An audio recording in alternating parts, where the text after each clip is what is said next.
রবিবার দিনের সকালটা বরাবরই আমার একটু লেজি কাটে। তো সকাল সকাল ঘুম থেকে উঠে প্রথমেই করে নিলাম 1 কাপ চা।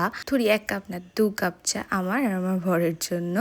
বাকি সবার চা অনেকক্ষণ আগেই খাওয়া হয়ে গেছে। সেদিন বিকেলবেলায় আমাদের একটা ইনভিটেশনও ছিল, তাই দুপুরের লাঞ্চটা আমরা খুবই হালকা পাতলাই করেছিলাম, কারণ বিকেলবেলা খাওয়া দাওয়া করতে হবে, সেটা আবার শরীরের উপর এফেক্টও পড়ে। তো বিকেলবেলা আবার চা নিয়ে বসে পড়েছি, তারপরে হয়ে গেলাম রেডি। এই দিনের এই গেট রেডিটা তোমরা যারা এখনো দেখোনি, আমি কিন্তু আমার নামের নিচে লিঙ্কটা দিয়ে দেবো, গিয়ে ঝটপট করে দেখে আসতে পারো। আমি পুরো ডিটেলসে ওখানে ভিডিওটা শেয়ার করি। বলাই হয়নি যে কিসের নেমন্তন্ন ছিল, সেদিনকে ছিল একটা ভাইয়ের পৈতে, তো সেখানেই আমরা গেছিলাম।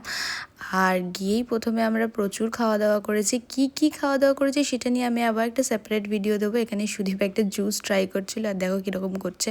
যাই হোক, তারপরে আমরা রাতের ডিনারটা করে চলে আসলাম বাড়িতে। ভিডিওটা ভালো লাগলে অবশ্যই লাইক করে দিও। চলো দেখা হচ্ছে নেক্সট ভিডিওতে, বাই।